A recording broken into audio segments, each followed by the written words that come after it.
Oke.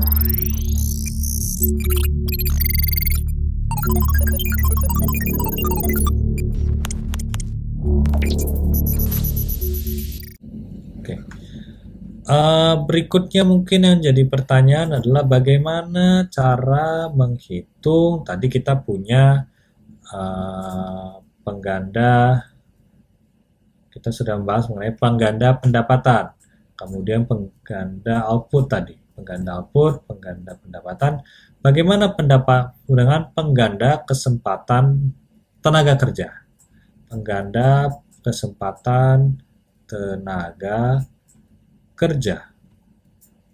Nah, pengganda kesempatan tenaga kerja ini prinsipnya sama.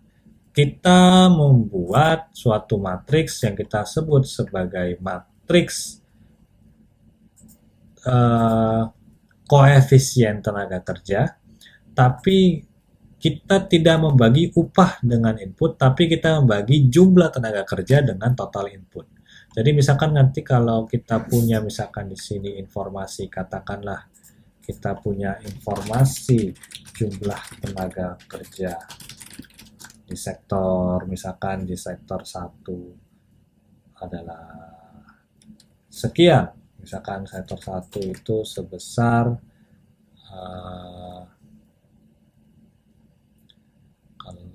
katakanlah 120, kemudian sektor 2 sebesar 400 jumlah tenaga kerjanya.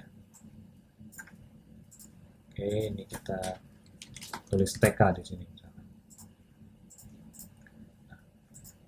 Kemudian kita bisa buat suatu matriks baru namanya matriks koefisien tenaga kerja, itu dengan sini kita buat simbolnya, katakanlah simbolnya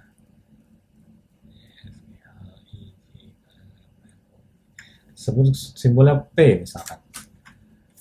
Nah, ini matriks koefisien tenaga kerja ini bisa kita dapatkan dengan membagi antara jumlah tenaga kerja dengan total input di sektor 1. Kemudian kita bagi juga jumlah tenaga kerja sektor 2 dengan total input di sektor 2. Nah, prosedur lainnya adalah sama, bahwa setelah kita punya matriks koefisien tenaga kerja, kita buat matriks diagonal koefisien tenaga kerja, kemudian nanti matriks Leontief kebalikan nanti kita bobotkan ulang dengan matriks koefisien tenaga kerja tadi. Di sini saya buat misalkan matriks diagonal koefisien tenaga kerja. Oke. Kita buat di sini matriks diagonal koefisien tenaga kerja, yang mana itu adalah suatu matriks diagonal yang isi elemennya 0 kecuali pada diagonalnya berisi koefisien tenaga kerjanya itu sendiri. Kalau sudah kita punya matriks diagonal koefisien tenaga kerja, tinggal kita membuat matriks kesempatan kerja. Nah, matriks kesempatan kerja ini bisa kita buat dengan mengalihkan matriks koefisien, matriks diagonal koefisien tenaga kerja ini dengan matriks kebalikan Leontief.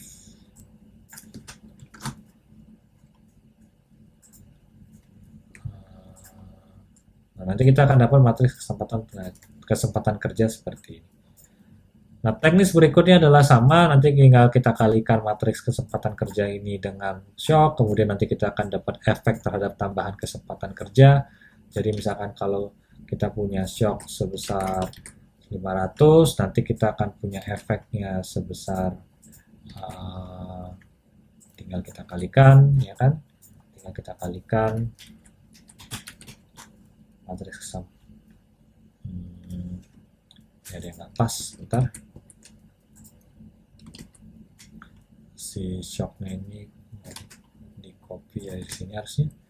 Oke, kemudian kita punya efek di sini. Nah, efeknya ini adalah didapatkan dari efek terhadap efek tenaga kerjanya. Tinggal kita kalikan antara matriks kesempatan kerja dengan matriks tambahan permintaan akhir.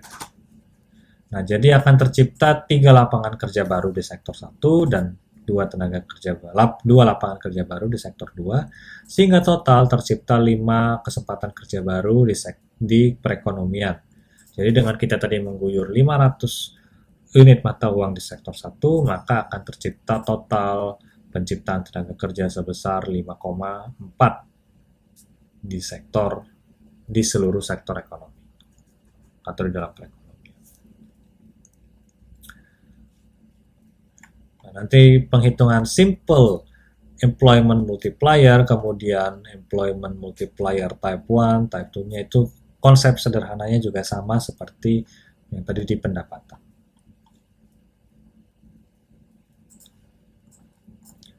Terakhir kita punya pengganda nilai tambah. Pengganda nilai tambah ini juga sama, konsep penghitungannya dengan yang sebelumnya. Saya tinggalkan ini sebagai latihan untuk teman-teman mencoba sendiri. Tapi nilai tambah di sini adalah, paling yang perlu saya jelaskan adalah mengenai koefisien nilai tambahnya. Tadi kita punya matriks koefisien pendapatan, matriks koefisien tenaga kerja. Nah, matriks koefisien nilai tambah itu kita dapatkan dengan membagi total nilai tambah, artinya ini semua kita tambahkan ini. Jadi ini kan adalah nilai tambah nih, ada labor, capital, kemudian profit, tax, dan sebagainya. Nilai tambah ini kita tambahkan. Kemudian penjumlahannya kita bagi dengan total input setiap sektor. Jadi nanti kita dapat matriks koefisien nilai tambah seperti yang ini di bawah ini. Nah, tinggal dibagi total dari nilai tambah setiap sektor dibagi dengan total input di sektor tersebut. Itu adalah matriks koefisien nilai tambah.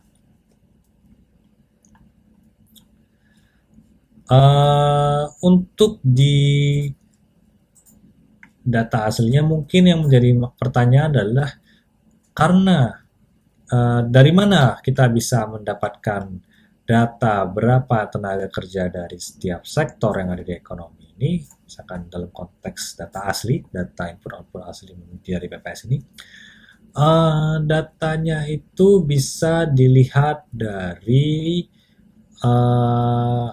Sakernas, dataset Sakernas, survei tenaga kerja nasional Sakernas. Karena ini data tahun 2016, maka teman-teman bisa pakai Sakernas tahun 2016. Nanti teman-teman hitung jumlah tenaga kerja berdasarkan tiap-tiap sektor ini berapa. Nanti ada di situ ada variabelnya, teman-teman bisa cari di dalam kuesionernya, di dalam datasetnya. Kemudian nanti angkanya itu adalah angka tenaga kerja dari setiap sektor. Sebetulnya di website BPS data tersebut disediakan jumlah tenaga kerja berdasarkan sektor.